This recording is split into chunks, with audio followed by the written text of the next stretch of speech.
All of football transfers is replete with rumors and gossip that leave fans locking their fingers and refreshing their browser tabs for the latest information on their favorite players and clubs. A thin line existed between a mere rumor and what was newsworthy.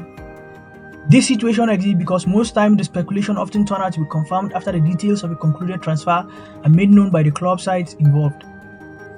This information could affect the amount paid by the club buying the player's services, the number of years on the contract, and the wage the player is to earn.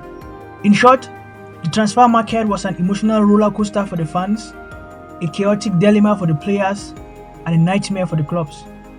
It was in this situation that one of the legends in the football world will make a name for himself.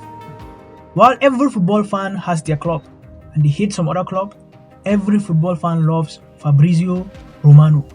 He's the oracle in the football world, the prophet of the transfer window. Fabrizio Romano was able to have a niche for himself in the transfer market by adopting some practices that have changed football forever.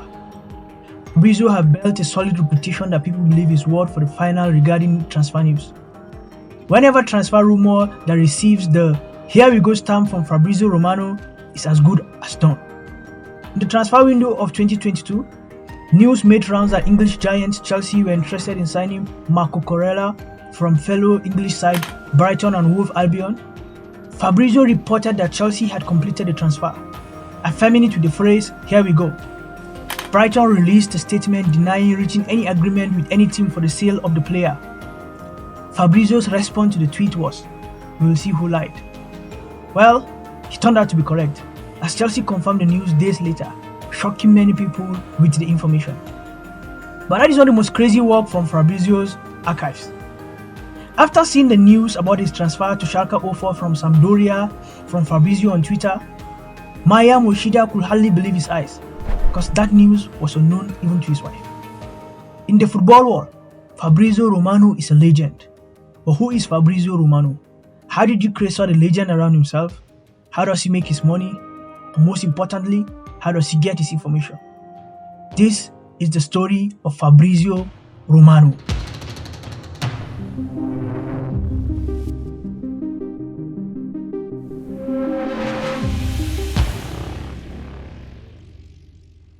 Born in 1993 in the Italian city of Naples, Fabrizio started writing about football news at the age of 17 while still in high school.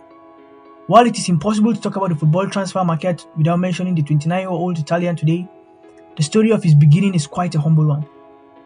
Enjoying the backing of no media house, Fabrizio had to try different approaches to reporting sport news because he didn't have any particular model to follow.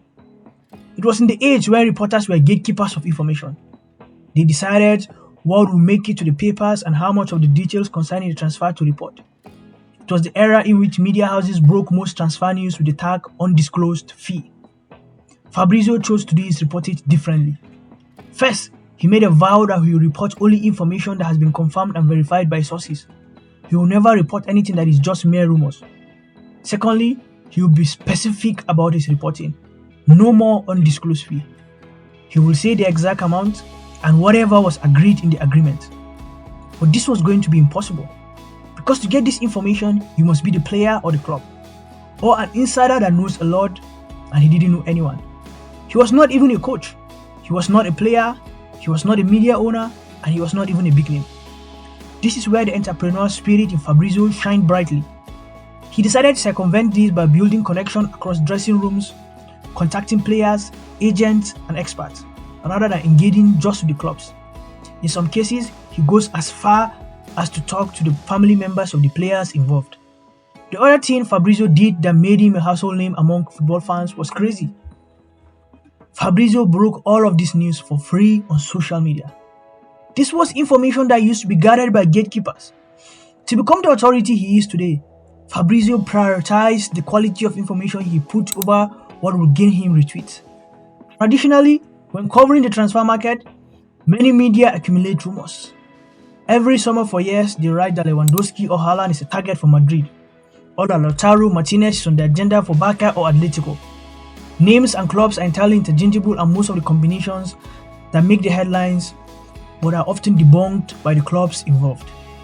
A new thing that Fabrizio introduced in his approach is to focus on 3 or 4 big transfers at a time and follow the deals offering updates until they are closed.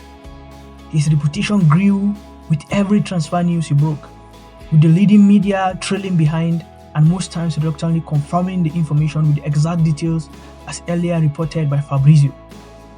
His rise to stardom began in 2009 when he received confidential information from an expert in Barcelona concerning the transfer of Mauro Icardi from Barcelona to Italian side Sampdoria and later to Inter Milan. He started working at Sky Sport Italia in 2012. Since then, he has created a robust network that delivers first-hand information on the latest football events.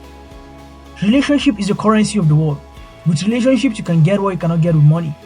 Fabrizio understands this. He keeps in touch with all of these contacts all year round. On the 23rd of December 2021, Fabrizio spent 7 hours on the phone with his contacts, and the conversations were not about football transfers. He was just wishing them a happy holiday. The boy who started writing about football news some 14 years ago has grown into a man with an estimated net worth of more than $1 million. Across all his social media handles, Fabrizio is followed by over 40 million people.